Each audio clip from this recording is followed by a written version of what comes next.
What's going on, adventurers? It is I, Ave Mortem, Aeternum's most beloved invasioneer, reviled influencer, and the scourge of all sturgeons. The burning question we're going to answer today, adventurers, is whether or not New World Aeternum is now a good game for casual players. Casual players being defined as players with 10 or less hours a week to play. The too long didn't watch answer is a resounding yes. This game is now a good game for casual players. First, let's talk about leveling up your character. New World Aeternum makes it easier than ever by simply following the main story quest, commonly referred to as the MSQ. Main quest flow has been drastically improved. Side quests are both closer and more aligned with the main story quests, making it easier to knock out 2 or 3 quests at a time. Time to level has been drastically reduced. When New World first launched in 2021, it took me around 200 hours over 30 days to reach level 60. This latest run, it took me 28 hours to reach max level 65. And that's partially because I was doing a lot of harvesting and skinning on the side. If you're just looking to level up your character, the quickest way is actually the MSQ, along with the side quests.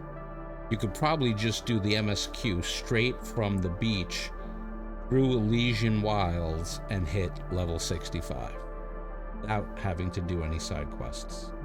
Next, let's talk about your gathering skill level and your refining skill levels. Both of these have also been greatly improved. There are definitely more resource spots now, so you don't have to search forever for items that used to be high in scarcity. For whatever reason, Weirdwood and Star Metal continue to be choke points in refining, but even that does not seem to be as drastic as it used to be. Of course, as you level, your tools can have perks that make gathering quicker, increase your resources collected, and you can even add a little haste to your movement once you're done collecting. You can upgrade your tools yourself through the engineering craft or simply buy some new ones on the trading post. With a little gathering luck, you are now able to get special items that will boost your skill when used at the corresponding refining station. A little luck seems to go much further than it used to, especially with the lower tier items. So it's relatively easy to collect these and increase your skill level in large chunks. These items also increase your skill level once you have maxed your level and are into aptitude levels, helping you collect your aptitude crates quicker. An important item of note, the 3-star crate from an aptitude level, which is the final crate that you get, has the chance to include a pattern for 700 gear score gear pertaining to that skill. This is actually really huge and becomes a gigantic help as you continue to progress in the game. As far as crafting is concerned, there haven't been a lot of changes.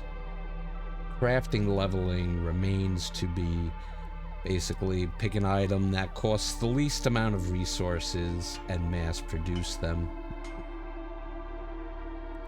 There is now the option of getting Grandmaster research notes from crafting, from the infused fragments.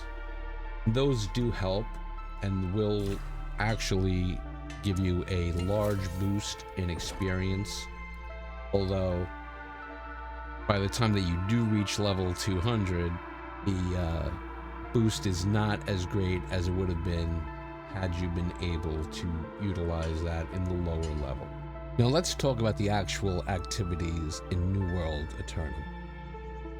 For solo players, the Soul Trials are now repeatable events. They have been upscaled to level 65.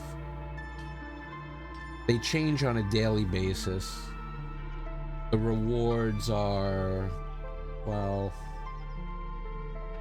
there are rewards. When it comes to dungeons and raids in New World, immense improvements have been made. simple click onto the Activities tab in Expeditions, you can choose to queue any of the 12 regular expeditions. This is a cross-server queue, meaning that anyone from any server who's also queuing the same expedition will be able to join in and run the expedition with you. New World continues to only allow 3 expeditions that are mutated per week. However, the M1 and M2 variables are queuable cross-world. Very important to note that this is a M1 and M2 cross-world queue only currently. Both the Winter Rune Forge and the Hatchery remain as season trials. These are, once again, server only. They are not cross-server queuable. Currently, the only activity listed under raids is the Hive of Gorgons. This is a single server event, meaning that all participants in this activity have to be on your server. Same with the Elite Trial, the Trial of the Devourer. Once again, this is a 20-player, they originally called it a raid, I call it a boss fight, 20-player activity. However, everyone must be on your same server. These are not cross-play, cross-server queuable yet. When it comes to PvP activities, the 3 vs 3 arena and Outpost Rush are both queuable cross-server. No matter what server you're on, if you hit the play button, you will be queued with other players from other servers looking to do the same activity. So, in its current state, is New World Aeternum good for casual gamers in 2025? Absolutely. Easier leveling, better crafting, better matchmaking for the activities. It's a great game that you can play at your own pace, which is perfect for casual gamers. In 2025 itself, there are even more improvements to make it a better game for casual gamers. AGS released the New World Aeternum Living Roadmap back in November of 2024. Included is the next season, which has been announced to be launching January 21st, 2025. And that will include a number of upgrades, including new additional daily solo trials, mutated expedition upgrades, including new rewards, matchmaking for M3s, and the mutations will now be the same, so there'll be no more need to swap gems and amulets in between doing the mutations. There's about 8 new artifacts, and they are also launching seasonal worlds, with the first seasonal world being PvP on all the time from level 15 up. Of particular note to casual gamers, listed under In Exploration, all instanced content available in Matchmaking. For a casual gamer, for solo gamers, this is absolutely huge.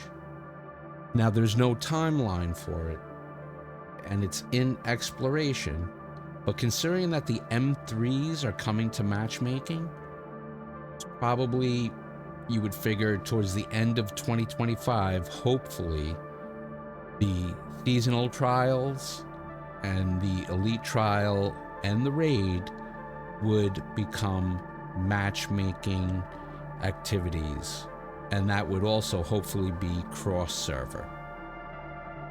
After that happens, quite literally, the only activity in New World Aeternum that a casual gamer will probably not be able to experience is war and territory control. And even that, there's the possibility of pickup wars that's in development, that has been a long requested feature, that they can turn around and eventually be able to participate in pickup wars or casual wars, leaving only territory control out of their reach. As you can see, for the casual gamer, for the solo gamer, New World Aeternum's current state and future is extremely bright. Guys, thanks so much for watching. If you liked the video, hit that like, hit that subscribe button.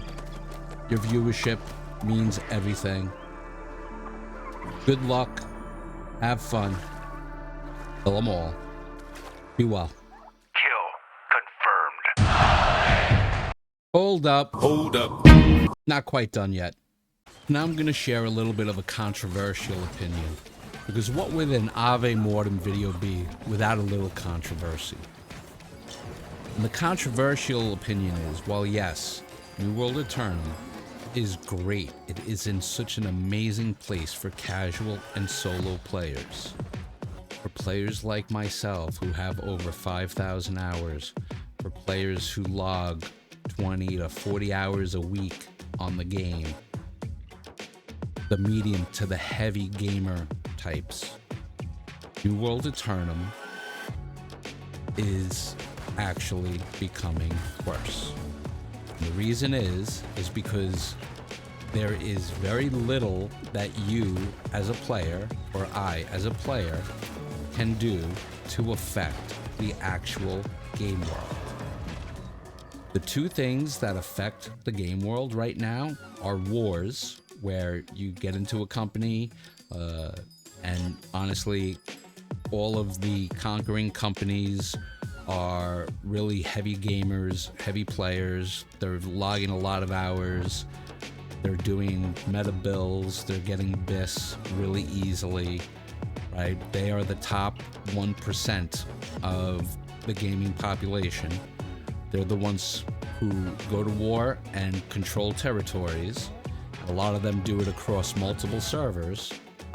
And then the other activity is invasions, which, if you lose an invasion, the downgrade on the territory stations has much less of an impact to casual and solo players, because you can now craft everything at whatever tier station. The only negative effect losing an invasion has is on the amount of gold that the controlling company takes in for that week. As you can see, they're talking about invasion difficulties, which is something that we have asked for a long time. We've asked for mutated invasions. That was actually something that had been discussed early on in the game. Okay, that if you reached a capital level, if your town was like a top tier town, then you would have a more difficult invasion than, you know, a town that's basically in the Stone Age. And also invasion mode with matchmaking. Now, I'll be honest, I'm not going to speak out against this yet because I've yet to see it implemented. The matchmaking thus far has been great. My great fear with this is that when they do institute invasion mode with matchmaking, they will be taking invasions out of the open world, and in defending in an invasion will no longer matter. For medium and heavy use players, we want to be able to affect the world, and there is very little effect that we have with that in this current iteration of New World Aeternum.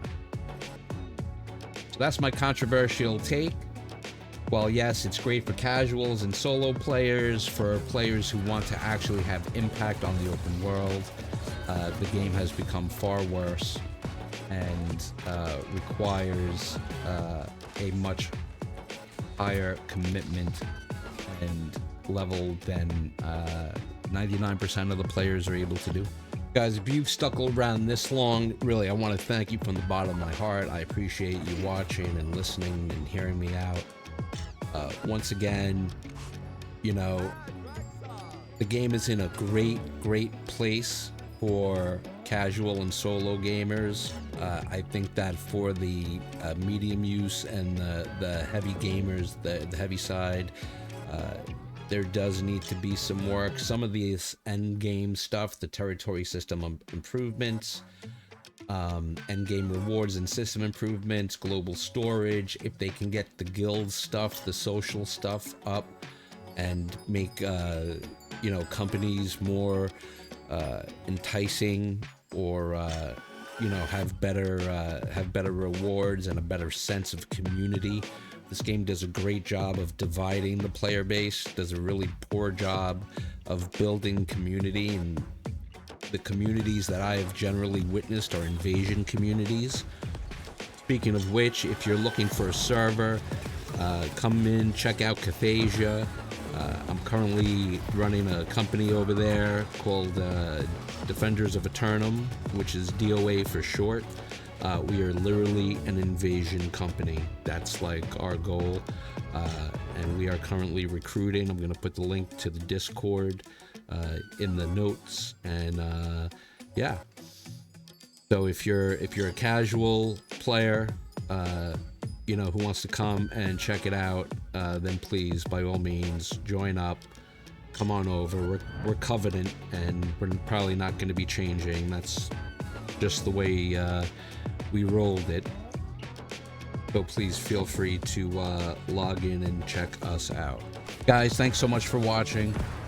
If you liked the video, hit that like, hit that subscribe button. Your viewership means everything. Good luck. Have fun. Kill them all. Be well. Kill confirmed.